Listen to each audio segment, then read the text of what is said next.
In this episode, we'll be following Daniel Negreanu on Party Poker Premier League.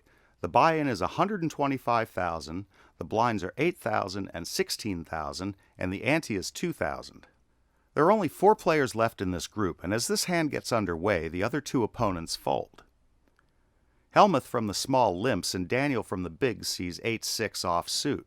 He decides to take the pot right here and raises to $48,000. But Helmuth isn't buying it and calls. The flop brings 2 aces and a king with no flush draw. Helmuth checked blind before seeing the flop, and now it's up to Daniel. He can bet here, but with that board it seems that Helmuth will call with any small pair, a king, or a gut shot, not giving Daniel credit for an ace. And on the other hand, by checking, Daniel can imply that he might have an ace, and there's no point in betting on this board, and he's not going to worry about giving Helmuth a free card. Now before the turn, Phil checked blind again. The pot is $104,000, which is not small relative to each of the players' stacks, and it seems that if Phil has a small pair or even a gut shot, he might bet trying to represent a decent hand and take the pot right here. Where if he has an ace or a king, he knows that with this bet, Daniel will probably fold. So once he checked, it seems that Phil can either have an ace, a king, or air.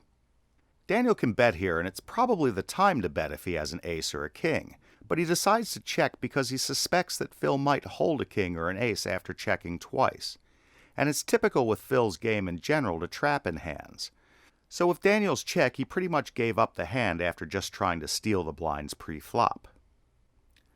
On the river, another 9 shows up, and now there are 2 pairs on the board with king kicker, and most of the times players will chop the pot. Helmuth bet $20,000 out of $104,000.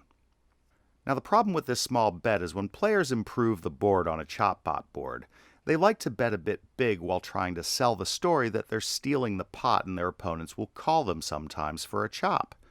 With Phil's small bet, he's pretty much saying he probably doesn't have an ace, and has mentioned he might hold a king, and with this bet he wants to get a call from a player who calls for a chop. If Phil just checked, Daniel might check behind because he knows that Phil will call him with air for this chop pot. However, Phil bet, and with this small bet Daniel can still fold, but he can call too. And assuming Phil doesn't have an ace when the pot's already big, it's better to raise, and with Phil's bet he now opens the door for Daniel to raise, and it's hard to call with even a king since Daniel's check on the flop and turn might indicate that he has a weak hand. But on the other hand, it might indicate that he has a big hand which contains an ace, and as you know, raising has a bigger impact than a bet. If Daniel raises to $70,000, Phil might call with air, but a raise to $140,000 puts Phil in a tough spot because he has $280,000 behind him, and if by any chance Daniel does have an ace, he'll get crippled. So the raise to $140,000 is a good move. It turns out although Phil didn't have an ace, he had a boat with a 9, and if he was betting bigger or checking on the river, he would have won the hand.